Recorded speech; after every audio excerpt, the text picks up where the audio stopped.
Hi ಸ್ನೇಹಿತರೆ, Kannada quiz ಚಾನಲ್ಗೆ ಸ್ವಾಗತ. ನೀವು ನಮ್ಮ ಯೂಟ್ಯೂಬ್ ಚಾನಲ್ಗೆ ಹೊಸಬರಾಗಿದ್ದರೆ ನಮ್ಮ ಯೂಟ್ಯೂಬ್ ಚಾನಲನ್ನು ಸಬ್ಸ್ಕ್ರೈಬ್ ಮಾಡಿಕೊಳ್ಳಿ. ಹಾಗೆ ಪಕ್ಕದಲ್ಲಿರೋ ಬೆಲ್ ಐಕಾನ್ ಕ್ಲಿಕ್ ಮಾಡಿ.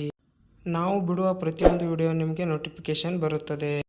ಹಾಗಾದರೆ ಇವತ್ತಿನ ಮೊದಲನೆಯ ಪ್ರಶ್ನೆ, ದೆಹಲಿ ಸುಲ್ತಾನರ ಕೊನೆಯ ಆಡಳಿತಗಾರರು ಇವರಾಗಿದ್ದರು. ಎ. ಖಿಲ್ಜಿಗಳು, ಬಿ. ತುಘಲಕರು, ಸಿ. ಲೋದಿಗಳು, ಡಿ. ಮೊಘಲರು.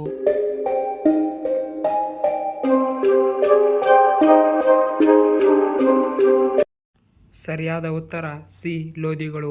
ಇವರು ದೆಹಲಿ ಸುಲ್ತಾನರಲ್ಲಿ ಕೊನೆಯ ಆಡಳಿತಗಾರರಾಗಿರುತ್ತಾರೆ. ಎರಡನೆಯ ಪ್ರಶ್ನೆ, ಭಾರತದಲ್ಲಿ ಪೊಲೀಸ್ ಸ್ಮರಣಾರ್ಥ ದಿನ ಎಂದು ಆಚರಿಸುವ ದಿನ. A. April 21, B. October 21, C. May 21, D. June 21.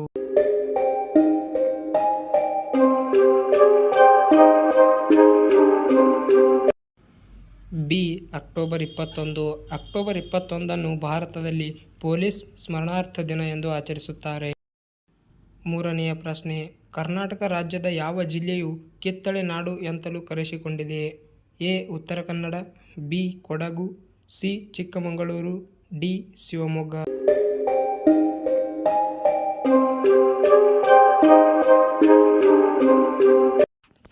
ಸರಿಯಾದ ಉತ್ತರ ಬಿ. ಕೊಡಗು. ಕೊಡಗು ಜಿಲ್ಲೆಯನ್ನು ಕರ್ನಾಟಕದಲ್ಲಿ ಕಿತ್ತಳೆಯ ನಾಡು ಎಂದು ಕರೆಸಿಕೊಂಡಿದೆ. ನಾಲ್ಕನೆಯ ಪ್ರಶ್ನೆ, ಮಾನವನ ದೇಹದಲ್ಲಿರುವ ಎಲುಬುಗಳ ಸಂಖ್ಯೆ. ಎ. 200, ಬಿ. 220, ಸಿ. 198, ಡಿ. 206.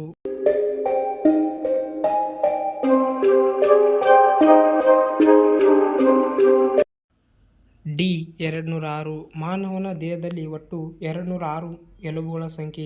ಐದನೆಯ ಪ್ರಶ್ನೆ, ಮುಖ್ಯಮಂತ್ರಿಯ ವೇತನ ಮತ್ತು ಭತ್ಯೆಗಳನ್ನು ಯಾರು ನಿರ್ಧರಿಸುತ್ತಾರೆ. ಎ. ರಾಜ್ಯ ಶಾಸಕಾಂಗ, ಬಿ. ರಾಜ್ಯಪಾಲರು, ಸಿ. ಅಧ್ಯಕ್ಷರು, ಡಿ. ಸಭಾಪತಿ.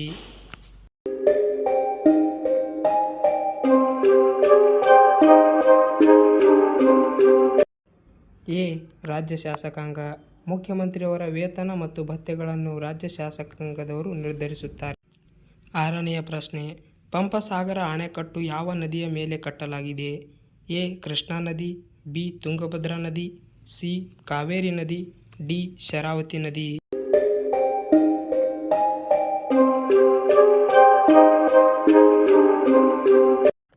ಸರಿಯಾದ ಉತ್ತರ ಬಿ. ತುಂಗಭದ್ರಾ ನದಿ.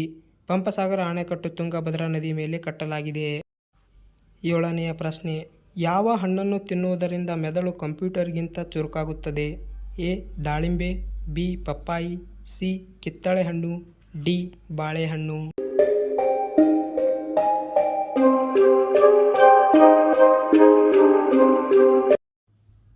ಸರಿಯಾದ ಉತ್ತರ ಡಿ.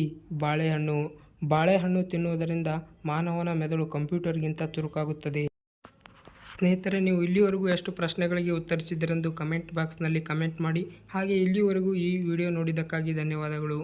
ಈ ವಿಡಿಯೋ ನಿಮಗೆ ಇಷ್ಟವಾದರೆ ಲೈಕ್ ಮಾಡಿ, ಶೇರ್ ಮಾಡಿ, ಸಬ್ಸ್ಕ್ರೈಬ್ ಮಾಡಿಕೊಳ್ಳಿ. ಹಾಗೆ ಇನ್ನೂ ನಮ್ಮ ಹೆಚ್ಚಿನ ವಿಡಿಯೋಗಳಿಗಾಗಿ ನಮ್ಮ ಕನ್ನಡ ಕ್ವಿಜ್ ಯೂಟ್ಯೂಬ್ ಚಾನಲನ್ನು ಸಬ್ಸ್ಕ್ರೈಬ್ ಮಾಡಿಕೊಳ್ಳಿ. ಧನ್ಯವಾದಗಳು.